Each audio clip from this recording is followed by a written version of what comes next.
Bonsoir à toutes et à tous, heureux de vous retrouver pour la tranche info en direct sur votre antenne Canal 10 Télévision avec au programme de votre soirée d'information Info 10, le journal local et régional qui sera suivi du focus, une heure de débrief sur l'actualité locale et on reviendra notamment sur la mobilisation enseignante contre la réforme des retraites. C'était ce matin dans les rues de Pointe-à-Pitre. En troisième partie, vous n'avez pas de ces politiques ce soir puisque nous sommes mardi, vous retrouverez tout de même Yves Boissé, mais pour que les choses soient dites. En attendant, place à l'actu.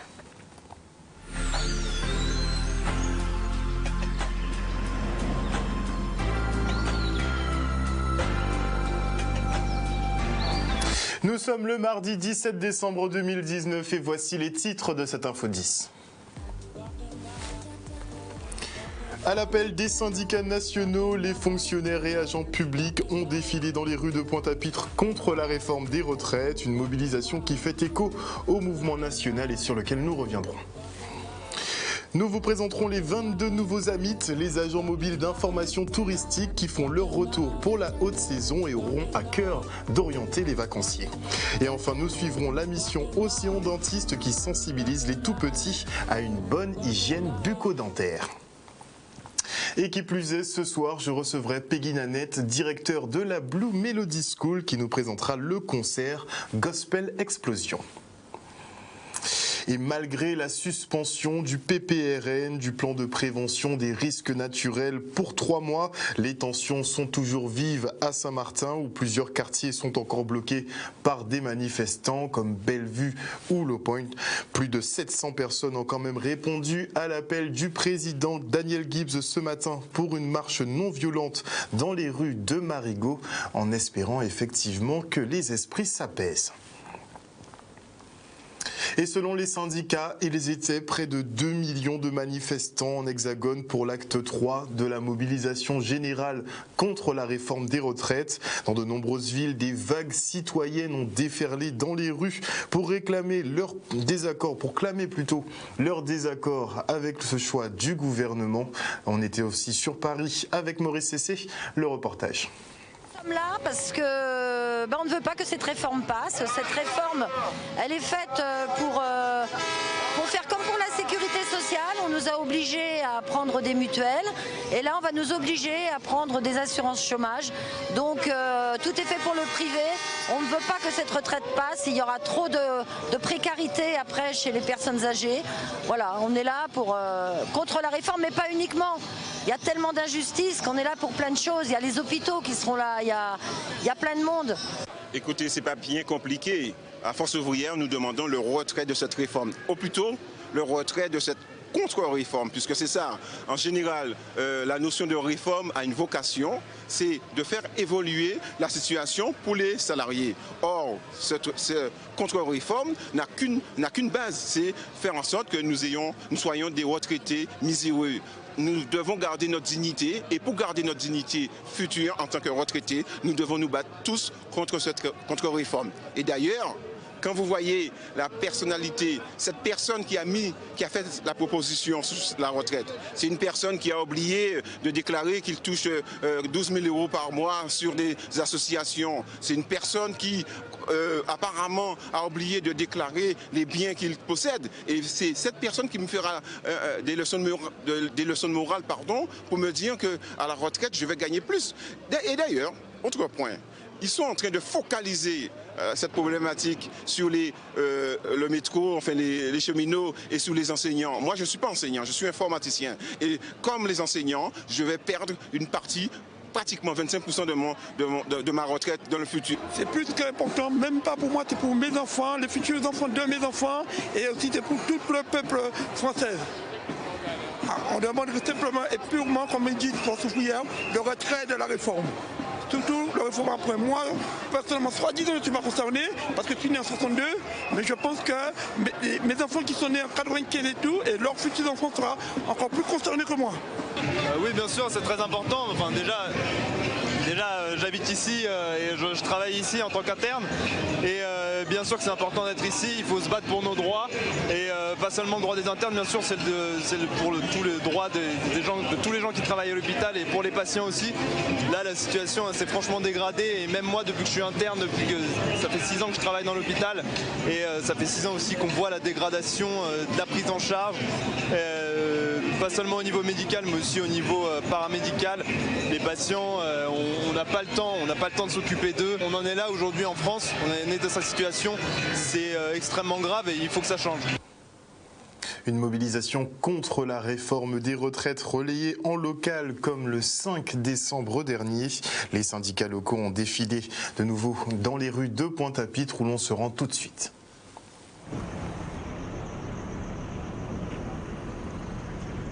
Après le 5 décembre, c'est le deuxième mouvement que nous avons fait aujourd'hui, le 17. Et nous avons fait parce qu'en France, des camarades Kagoumé font nous porter contribution. Nous. Petit Conye fait nous porter contribution nous, parce que la question des retraites a concerné tout le monde, y compris en Guadeloupe. Donc nous avons appelé à renforcer ce mouvement-là. Les camarades en grève pour certains depuis plus de 10 jours. Nous ne pouvons pas rester qu'à garder à distance. Et c'est pour ça nous là, et pour déterminer ensemble qui suite nous avons tout le mouvement-là qui est en France là, et ici aussi, qui nous avons renforcé. Nous, à l'UNSA, c'est très simple. Nous disons qu'il faut enlever justement la notion de ce qu'ils appellent l'âge pivot pour mettre soi-disant pour mettre en équilibre en fait les finances, les réserves financières pour les retraites. Nous disons non, ça c'est la ligne rouge. Voilà. Deuxièmement, nous voulons plus de précision sur la notion de pénibilité, parce que pour le moment, personne ne sait ce que recouvre cette notion pour ce gouvernement. Et enfin, nous disons qu'il ne doit pas avoir ni de perdants, ni de punis. Dans la fonction publique, les catégories C et B seront les plus touchées. C'est la raison pour laquelle ici, vous avez pas mal de collègues qui sont de ces deux catégories et qui disent non à cette réforme de la fonction publique. D'abord, il y a un appel de l'intersyndicale justice, dont fait partie le syndicat des avocats de France. Mes collègues sont en train de manifester à Paris à ce moment même et je tenais à participer à la manifestation ici plutôt que de ne pas manifester parce que j'avais une audience ici hier. Je manifeste parce que nous luttons contre cette réforme de la retraite et de manière plus générale, nous luttons pour le maintien des services publics, de la justice, des hôpitaux, etc. La réforme de la retraite, elle va évidemment mettre en cause le régime autonome des avocats, mais pas seulement. Pour nous, on n'est pas ici dans une revendication corporatiste.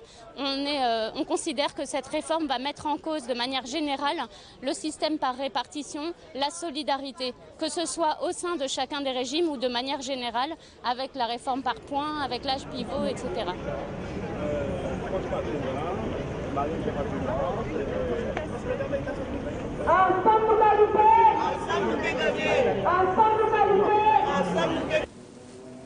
Un reportage signé Michel Depape. Et attaqué par ses salariés sur la précarité d'emploi, les conditions de travail et le gel des salaires, la direction de la société Store Emerald répond. En plus des 90% de CDI présents dans la boîte, du 13e mois, des tickets restaurants et de la prime d'ancienneté, la direction se dit ouverte à un arbitrage par la direction du travail pour comprendre l'objet du conflit et tenter de trouver une médiation. Le reportage.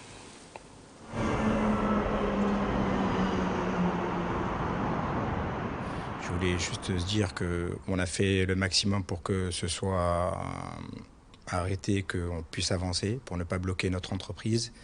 On a fait une proposition d'arbitrage à l'inspection du travail pour que ce soit plus clair et plus logique et normal. Parce que depuis le 12 décembre qu'on a reçu seulement les de revendications, on n'avait aucune revendication de plateforme. Une grève a été faite sans aucun préavis. Donc on a été un petit peu surpris et voilà, on a essayé de faire appel à des négociations auprès de l'inspection du travail qui puisse arbitrer quelque chose de bien. Donc pour répondre, juste un petit peu expliquer Store Emerald, on a 90% de salariés CDI, donc 10% de CDD, parce que ça a été dit comme quoi on ne respectait pas. Ensuite, chez nous, on a un 13e mois.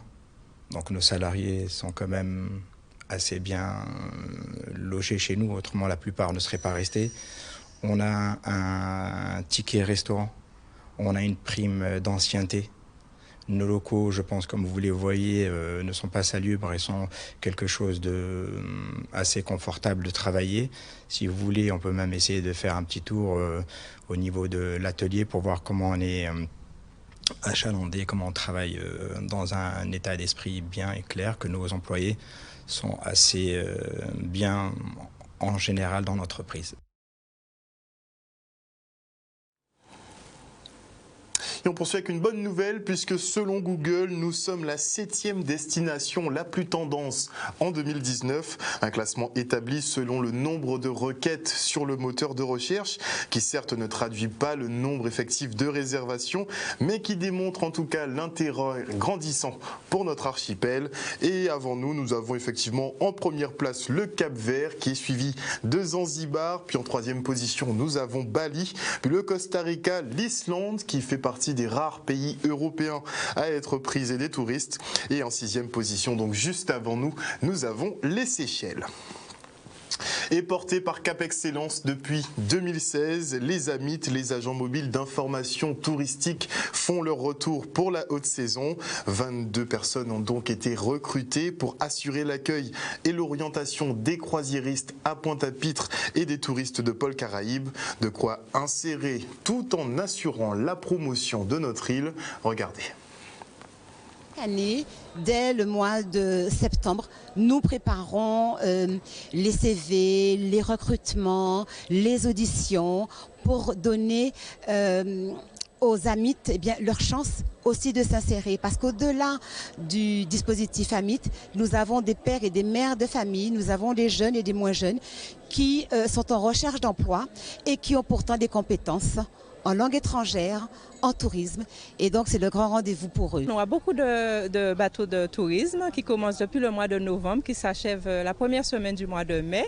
Donc on aura beaucoup de touristes qui parlent différentes langues, entre autres l'anglais, mais il y a l'allemand, il y a l'Italie, même des Espagnols on a rencontré. Donc nous, notre objectif c'est de pouvoir les orienter. En fait, il y a ceux qui ne connaissent pas les sites de la Guadeloupe. Dès qu'ils descendent du bateau, il y a deux personnes en fait qui les accueillent chaleureusement, bienvenue en Guadeloupe, et qui les dirigent Saint-John-Perse, le marché aux épices, la place de la Victoire, le mémorial Acte, voilà. Et s'il y a ceux qui veulent aller en dehors, donc on les dirige vers par exemple les chutes du Carbet, le jardin botanique qui est magnifique en Guadeloupe. Il y a les plages des Foyers de Mende, Sainte-Anne, Gosier, Saint-François. Depuis un an, nous avons positionné également des AMIT à l'aéroport qui font des distributions, qui informent, qui conseillent, et ça aussi c'est très apprécié des AMIT, puisque là nous touchons des AMIT qui viennent pour le long séjour et qui sont comment dire, jeunes, moins jeunes, ils viennent en famille et nous touchons une autre cible de touristes. Ça consiste en fait en entretien, donc il y a 6 juristes et en fait il faut savoir parler l'anglais correctement, et bon après c'est vrai qu'il y a des options de, par exemple si on parle l'anglais, l'espagnol, c'est un plus. On aime un petit peu les yeux parce qu'on imagine qu'on arrive dans un pays on ne connaît pas, donc on se sent un peu perdu. Donc nous, on est là pour pouvoir les aider, pour pouvoir les encadrer aussi. La plupart trouvent un travail, un CDI. Donc c'est un tremplin. Il faut mettre le pied à l'étrier. Des fois, nous avons des jeunes et des moins jeunes qui sont en rupture sociale, malgré leur diplôme, malgré leurs compétences en tourisme. Et donc, nous leur donnons une chance. Et très souvent, la plupart d'ailleurs, retrouvent un travail dans le tourisme ou bien ils montent leur boîte, d'accord, comme acteurs touristiques. Et nous allons l'année prochaine, en cours d'année, vous présenter le bilan des AMIT, ceux et celles qui se sont insérés de manière durable. On parle écologie maintenant, car il est l'heure de dresser le bilan de la journée régionale de nettoyage du littoral, des fonds marins et des mangroves. Et ce ne sont pas moins de 2350 bénévoles qui ont écumé les 88 hectares de sites nettoyés pendant les opérations de collecte. En tout cas, 36 000 déchets ont été ramassés, dont 14 000 bouteilles. Des chiffres alarmants au vu du nombre de points de collecte disponibles sur le département. Ça met en exergue quand même un gros dysfonctionnement chez nous à ce niveau-là. Le reportage. En fait, l'École de la mer organise la journée régionale de nettoyage des fonds marins, du littoral et des mangroves depuis 9 ans maintenant. L'objectif chaque année, c'est de rassembler le plus de bénévoles possible aux 4 coins de l'île, sans oublier les dépendances, Marie-Galante, les Saintes et la Désirade. Nous, on coordonne l'opération qui a lieu chaque année à la mi-octobre. Et ensuite, on va rassembler toutes les fiches déchets produites par les clubs et on dresse les statistiques de l'opération. Cette année, on a eu 2350 bénévoles, donc c'était vraiment une super participation, avec 25 établissements scolaires, 35 clubs et associations ou entreprises, puisqu'on a eu cette année des entreprises également. On a eu 16 clubs de plongée aussi qui ont participé, et on a nettoyé en tout 59 sites, ce qui représente 88 hectares en tout qui ont été nettoyés. Et malgré les filières de tri sélectif qui sont en place, malgré l'éducation qui est faite auprès du grand public, on a quand même collecté 36 393 déchets, donc c'est toujours beaucoup trop, d'autant plus qu'on a trouvé sur les plages ou sous l'eau ou dans les mangroves 248 pneus, 10 batteries, 180 morceaux de voiture, 181 réfrigérateurs et lave-linge, donc des déchets en fait qui ont tous une seconde vie normalement dans les déchetteries, qui peuvent être recyclés, qui peuvent être éliminés comme il faut. Et bien évidemment, ce n'est pas leur place sur la plage ou dans la mer. Et avec son bateau équipé d'un fauteuil dentaire, l'opération Océan Dentiste s'est donnée pour mission de rendre la prévention bucco-dentaire accessible à tous. Et en escale en Guadeloupe, ils ont ainsi appris aux élèves de grandes sections et de cours primaires de l'école Sainte-Marie de la Jaille comment bien se brosser les dents tout en s'amusant. Le reste en images. On est venu donc à l'école primaire de la Jaille pour vraiment faire une intervention sur la santé bucco-dentaire et présenter aussi notre association qui est Océan Dentiste. Avec l'équipe des dentistes Océan Dentiste, donc, on leur a expliqué de façon ludique les dents.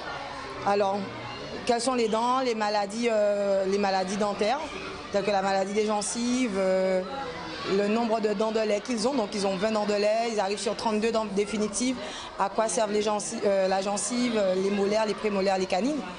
Donc ils ont beaucoup apprécié tout ce qui s'est fait autour de ça. On arrive avec un outil un peu ludique, on essaie de les faire rêver autour de ça pour les marquer et pour qu'ils retiennent le message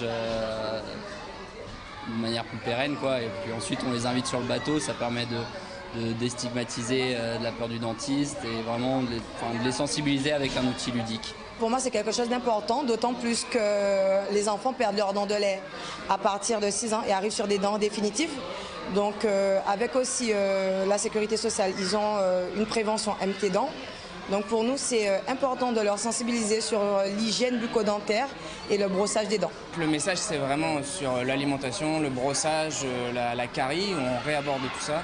Et justement, comme disait Gabriel, les accueillir à bord, ça permet de remarteler le message et aussi de sensibiliser les parents, les frères et sœurs à ce moment-là. Retour maintenant sur l'opération Un mois, un artiste qui en ce moment met en lumière Raymond Pater-Thorin, une figure incontournable du milieu artistique guadeloupéen, professeur d'éducation physique et sportive, mais aussi de danse, chorégraphe et présidente de l'association Kamojaka. Elle œuvre à la transmission notamment de la danse Groka, une grande dame mise à l'honneur à Morne-à-l'Eau pour ce mois qui lui est dédié. Le reportage. Donc depuis 3 ans, la ville organise une manifestation qui s'appelle Un mois, un artiste, où on met en valeur les artistes de Guadeloupe et de Morne-à-l'Eau en particulier. Et nous avons tenu avec Madame Raymond Pater-Thorin, ça a pris du temps pour qu'elle se décide, et de mettre en valeur ce qu'elle voulait. Le développement durable, c'est le cœur du fonctionnement de la ville de Morne-à-l'Eau. Donc avec elle, nous avons travaillé et comme elle l'a précisé, c'est la première partie. Il y a d'autres choses qui vont arriver au mois de mai et on va essayer de faire comprendre à tout le monde le fonctionnement d'une collectivité, mais surtout le développement durable, c'est quoi? C'est pas seulement l'affaire d'une personne ou d'une autre personne, c'est nous tous ensemble qui devons travailler. Quand tu viens de manger un chacha, il ne faut pas laisser l'emballage à terre, il faut mettre dans une poubelle et protéger la nature. C'est un projet important parce que depuis quelque temps, Morne-à-l'Eau sensibilise les uns et les autres sur le développement durable, que ce soit par rapport à une entreprise telle que Triacaz, qui travaille autour du tri, des déchets, etc. Mais également de point de vue source première, source vitale, Morne-à-l'eau est un territoire de l'eau sous toutes ses formes. De l'eau source, de l'eau mat, de l'eau la pluie, de l'eau l'enmer, de l'eau braque. Tout ça n'est pas ce territoire Morne-à-l'eau. Et comme l'eau c'est la vie, et actuellement nous sommes bientôt en période de sécheresse, de grosse sécheresse, il faut sensibiliser les gens sur le fait que l'eau n'est pas éternelle également et qu'il faut la protéger pour les générations futures. C'était très bien. Ils nous ont appris comment défendre notre pays pour que la sécheresse ne vienne pas. Comme on dit, il est plus facile de changer quand on est petit que quand on est adulte. Quand nous avons pris en tant qu'adulte de mauvaises habitudes, il est difficile pour nous de changer ou ça prend plus de temps. Un enfant, quand on lui apprend les bonnes choses ou quand il vous fait part de bonnes choses, il le fait tout de suite et c'est naturel pour lui. Et c'est lui qui nous dira ce que vous faites, c'est pas bon. Donc avec les enfants, on se met d'accord sur le développement durable de Morne-à-l'eau. Et de retour sur le plateau, je reçois maintenant Peggy Nanette qui est directeur de la Blue Melody School. Bonsoir Peggy. Bonsoir Harold. Alors vous avez toujours beaucoup d'événements effectivement en cette fin d'année, dont ce fameux concert Gospel Explosion qui se tiendra donc samedi au Palais des Sports de Petit-Bourg. Absolument. Samedi soir 21 décembre à 19h30 au Palais des Sports Laura Flessel. Ce sera la première Gospel Explosion, un événement tout à fait singulier et particulier qui va nous permettre de mettre en avant une partie des artistes gospel du pays Guadeloupe et de clôturer cette belle soirée avec un intervenant de taille, monsieur Kurt K, qui est un artiste incontournable sur les États-Unis et qui partagera la scène avec les artistes guadeloupéens. Alors comment tu fais effectivement pour chaque fois faire venir ces grandes pointures ici en Guadeloupe? Beaucoup de courage. Elles ont déjà un intérêt pour nous ou tu les démarches suffisamment pour beaucoup de courage, Alors oui, moi mon intérêt il est surtout dans le fait de vouloir mettre en lumière les artistes du pays Guadeloupe. Les États-Unis, c'est quand même le berceau du gospel. Et ce qu'on ne sait pas toujours, c'est qu'aux Antilles et puis en Europe, beaucoup, ce sont les Antillais et les Africains qui font vivre la gospel music. Donc on est amené à interpréter beaucoup de ces titres, mais sauf que l'Américain, on le connaît très bien, il est un peu dans sa bulle, il se suffit à lui-même et il ne sait pas toujours ce qui se passe. Or, moi je pense qu'on a aussi des artistes de très grand talent, des artistes de valeur, des artistes qui ont aussi leur propre expression autour de la gospel music. Et c'est peut-être un combat un peu personnel, mais finalement tout le monde sera lié un peu à la cause. J'ai envie qu'ils le sachent, qu'ils sachent que nous aussi, on a notre expression, on a du gospel K, on a du gospel caribéen, on a notre interprétation de leur gospel en créole et en français. Et en général, chaque fois qu'ils viennent, ils sont vraiment séduits et ils nous remercient de leur avoir permis de vivre cela. Et parallèlement, ça nous permet de dire, vous voyez, chez nous aussi, on a quand même des musiciens, des chanteurs de talent et voilà, on a des choses aussi à exprimer. Quelle est l'essence du gospel vraiment ? En fait, la gospel music, elle est une chose, c'est clair que c'est une musique qui plaît. Mais il y a un élément, comme je disais déjà, qui est non négociable, c'est que la musique gospel est intrinsèquement spirituelle. Pas religieuse, mais spirituelle. Donc c'est vrai qu'il est très difficile de dissocier la spiritualité de la gospel music et on est quand même un peuple, on peut le dire, guadeloupéen sans aucun problème. Le peuple guadeloupéen est profondément spirituel.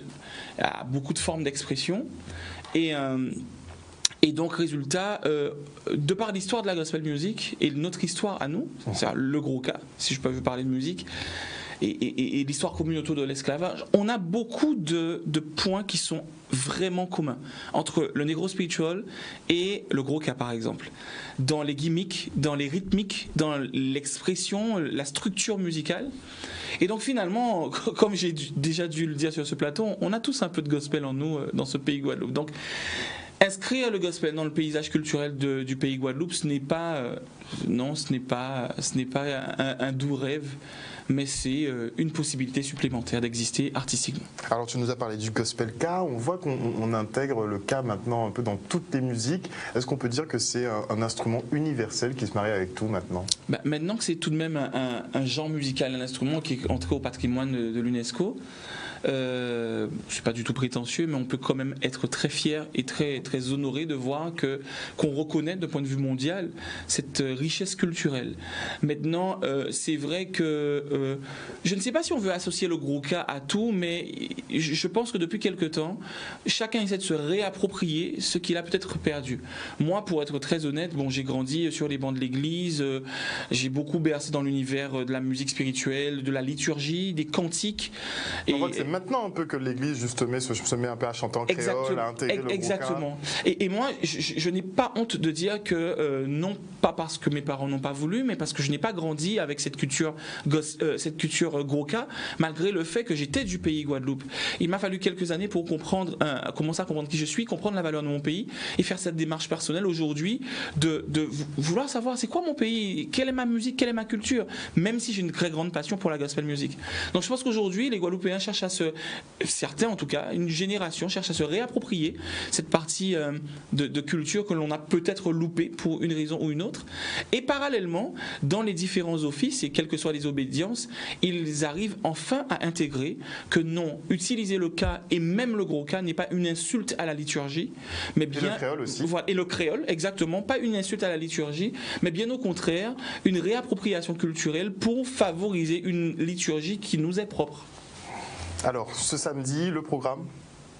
Ce samedi, le programme, on aura des artistes du pays Guadeloupe, Evody, Elisheva, Gustavicam, Formi, Ezekiel 37, Radical Gospel Singers et Gospel So Cool Mass Choir qui existe ici depuis 2004 maintenant, première formation gospel que j'ai eu l'occasion de créer en Guadeloupe.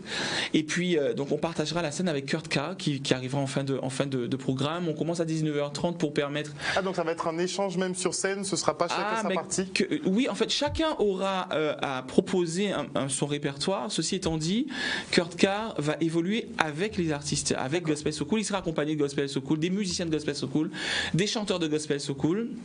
Il viendra aussi avec 2 de ses choristes. C'est vraiment, on est comme on dit chez nous, dans un vrai lionnage, quoi. Il faut le dire comme ça, le voir comme ça. Et l'Américain qui vient chez nous n'a pas d'autre choix que de collaborer avec nous. Très bien. Voilà. Alors, ouverture des portes de ce hall des sports de Petit-Bourg à quelle heure ? À 19h. Le spectacle commencera à 19h30. Une fois n'est pas coutume. C'est vrai que comme là, on a affaire à un grand show, on aura pour pratiquement entre 2 et 3 heures de musique.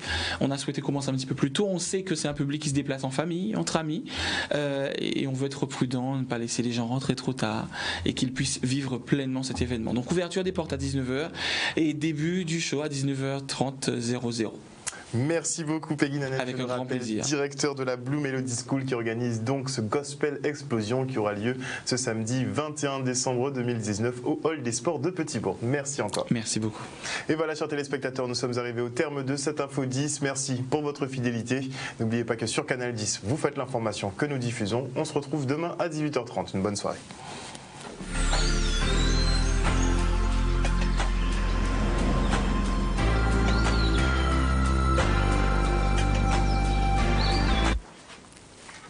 Et à venir dans la tranche info sur Canal 10, et bien Focus, 1 heure de débrief de l'actualité locale. Et je recevrai notamment Eddy Ségur, secrétaire général de la FSU, qui était mobilisé ce matin dans les rues de Pointe-à-Pitre contre la réforme des retraites, qui est dans les tuyaux du gouvernement en ce moment.